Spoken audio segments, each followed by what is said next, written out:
this is the culture that we live in, and myself included, all of us can be desensitized by this redefining of truth. It's nothing new. All the way back in Judges, in those days there was no king in Israel. Everyone did what was right in his own eyes. See, if we take away the standard of truth, then there's nothing to guide us by. So basically my truth is just as good as your truth, and don't tell me there's any absolutes. However, as we'll see, truth is inescapable. You know, every one of us, there's a lot of parents here that still have children. And what a blessing to have a child that comes into the world. Of course, we know they're born in sin, and we don't have to teach them how to lie and how to be naughty, but you just have this blank slate that you want to input, right? And parents, what is one of the most important things that we try to teach our children? To not do something and to do something. Not to lie, but to tell the truth. That's one of our biggest missions, because at the foundational level, the culture is going to try to undermine it. So we want to teach our children truth. We want to model truth, and all truth comes from God, and they can know it from a child. As Paul told to Timothy, that you've known from a child the Holy Scriptures, which are able to make you wise for salvation through faith, which is in Jesus Christ. And I'm thankful many in this room, that's of high value to you. Truth is, and you want to teach your children with truth. Would you agree that we're all under attack? You know, I've said this, and it wasn't my original thought, but where's the worst place to be in a war or in a battle? To not even know you're in one. And I think sometimes we're in the battlefield and we're just easy prey. Because the people that are picked off, you go into the African Serengeti, and which ones are picked off? The weak, the sick, maybe the elderly, the ones that can't run as fast. You know, we need to put on the whole armor of God, that we may be able to stand against the wiles of the devil. We need to be grounded in truth, because I guarantee you everything, if you're a Christian here and you have some moral truths and standards, you think about every truth you stand for, every one of them is being attacked. Whether it's the family, whether it's redefining the family, whether it's the Bible, you know, there's mistakes, you can't trust it, it's changed over the years, it doesn't relate anymore. Just the simple fact of marriage, you know. So I want you to leave this meeting not scared, because we haven't, as we said, we're not been given the spirit of fear. Just be aware that we're in a battle. Just don't be walking through life lackadaisical, but have your armor on, be excited about where you're going, and be equipped in the good fight of faith. Some of us, have you ever played this game, Truth or Dare, you know? Now this will date me. Do you ever remember the character or Wonder Woman? And she had this gold rope, and when they caught a villain, if she put the rope around the person, what did that do? It was the rope of truth. And if this lasso goes around you, no matter what, that person had to tell the truth. And some of us that have been in a game, you know, you might spin the ball, it lands on you, and it's either truth or dare. Well, what if that rope was around you and you couldn't lie? I think a lot of people would choose the dare, because truth sometimes hurts, right? And we don't really want to reveal, because we don't know what the question is. So truth is powerful, very powerful. Two contradictory views. View number one, truth is what's true for you. We've been talking about this a little bit. In this view, truth is relative. It's a subjective opinion. Truth becomes true to you as you believe it. Basically, Garrett, you have your truth, I have my truth. They're different. But you know, if that works for you, great. But that's not for me, this is my truth. That's one view of truth. Another view of truth, which I think is more biblical, would be what matches the facts, what's real.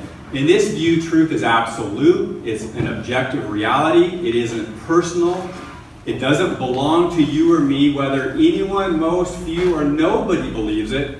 Truth is truth. It matches, you know, reality. So now let's do a little exercise. We kind of talked about this, but subjective versus objective.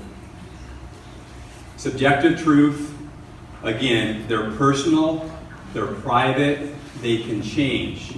So that's something that's kind of my personal preference, but it's not a statement about all of mankind.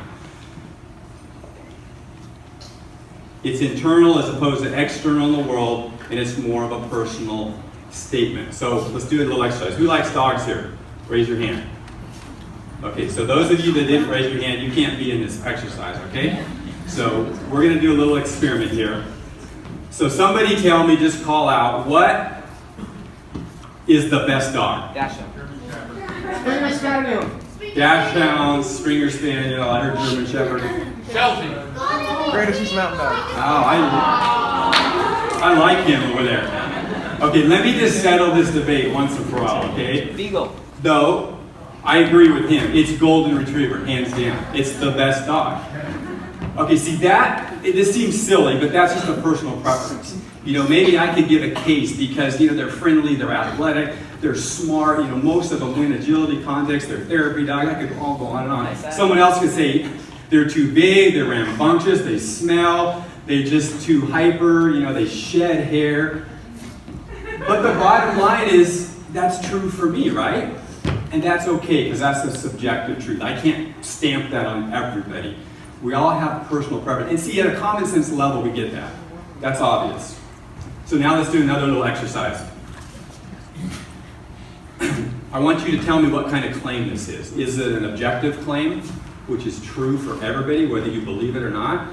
Or is it a subjective claim? So it's going to be subjective or objective. I'm going to drink water. Subjective. Now, the claim might even be false. That's not what I'm saying. I want you to know, is this an objective truth? Or if we tested it, did some research, historically, there's things we could find out about it. But it's just a type of claim. You'll see what I mean here in a minute. Mint chip is the best ice cream. Subjective. It's subjective, right? I personally think it is. I like it. But some of you are like, wait a minute, there's a lot of other flavors out there. Rocky Road and vanilla, and you could go on and on. So that's what I'm getting at. That is a subjective type of truth, or it's not, I don't even like to call it truth, it's more of a preference. But it's just a personal thing. It's not a big statement to the whole world. An opinion. Now, I like this president because he was president when I was in high school in the 80s, and I liked Ronald Reagan. But listen to this. Ronald Reagan was the 40th president of the United States. Subjective. That's subjective. Whether you like him or not, that doesn't matter. That is a historical claim. There's claims that can be stated, whether you agree or not. It's a historical claim that we can definitely verify. It's not an opinion. The bottom line is Ronald Reagan was the 40th president of the United States of America. That's an objective truth claim. Okay, Jimmy, you can't answer. San Diego is a better vacation spot than Palm Springs. It's a subjective, and I could say I agree with both of it. There's times I like to go to San Diego if I want to be more active and be more cool, and there's probably a lot more things to do. But sometimes, like if you've just been working and you're tired and you just want to chill in the desert and enjoy the resort, or maybe go out to Indian Canyons and hike, you might like one or the other. But see, subjective can change. It depends when you ask me. If in August, when it's 120 degrees and you don't like the heat, you're going to probably want to go to San Diego. But right now, Donna was just telling me, hotel prices down in Palm Springs right now are ridiculous because everyone wants to go in the spring. $300-400 a night in a hotel. But when it gets 120, sometimes you can get them for under $100. So sometimes it just changes, and that's an example of a subjective truth or a personal preference.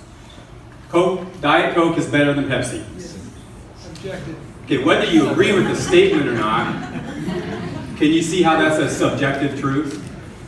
Christopher might agree, might not agree. John might agree. Maybe he doesn't like either. But the bottom line is that's a subjective type of truth. What about this? Drinking soda cures sugar diabetes. False. Okay, that's true. It's false. But what type of claim is it? Objective. Right, Robbie's right. It's an objective claim because you can see there's some tests you can put to that, but it's an objective claim. Obviously it doesn't cure it, but that's not a personal preference. He's not here so I can tease him, but my father-in-law could bench press 300 pounds. I kind of doubt it too, but how do you know, John? Maybe you think every day he's been going out into the sales force, but he's going to this gym and he's been pumping and working out, maybe taking some HGH, growth hormone, and he wears baggy clothes to hide from us. But is that something, if Vern was here and I had a bench press up here and I took some 45 plates and put them on there, could we test it? Yes. Yeah, I'm pretty sure it would fail. He would not be able to push it up. But that's an example, again, that's an objective claim. It's a truth claim that's false, I believe. Torturing innocent children for fun is wrong. Amen. Subjective. Everybody would agree with that. But see, this is when it gets really sticky. When you get into science and math and music and things, as soon as you move it into, quote, religion or morality or ethics, this is when you're going to get a lot of different opinions. Now, in this group, I think most people would agree with me, and I think all of mankind would agree, torturing children is wrong. And I don't have to teach them. The youngest child here that can understand would know that. And why would they know that? I mean, that's the question. Why is that wrong? There is a moral standard. If you go to God's Word in Romans, it tells us there's a moral standard stamped in our hearts. There's a conscience that we have. Some things don't even have to be taught. They just are. But if you believe somebody like this, like Richard Dawkins, there is at the bottom no design, no purpose, no evil, no good, nothing but blind, pitiless indifference. I don't even think he believes that. Think about that. When a mouse or when a cat kills a mouse, is that wrong? Is that murder? Is that a moral evil? So if we follow somebody like this guy who's one of the poster child for atheism, and he's got a lot of people that agree with him, let's take that logic.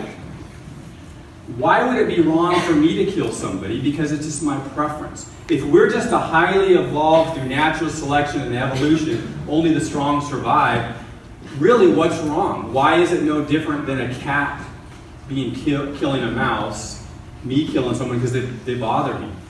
You see the absurdity of that, but when you take someone like this who's got PhD degrees and has a lot of influence, that's the culture we live in. It's just ridiculous that there is no good and no evil, just blind, pitiless indifference.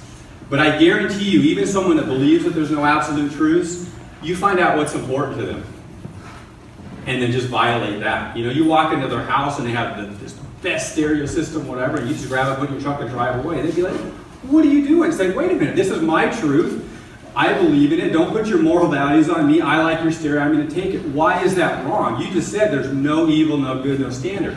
So their whole argument just falls on its face. Cut somebody off on the freeway, what happens?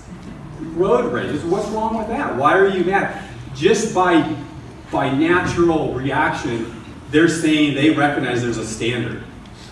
It's wrong to cut somebody off. There's a moral standard of truth. So these type of truths, which all of these I believe are objective truths, abortion, Christianity, God is, Jesus Christ is the only way, all these things are objectively true. But if you ask our culture today that you young people live in, literally over 70% of people, all those things we just listed, would view them like ice cream. That's just your preference. If you don't believe in abortion, just don't have one. What are they saying when they say that? That's okay for you, but it's okay for me. And that's the culture that we live in. They take an objective moral truth that's a standard, and they treat it like ice cream. It's just my preference.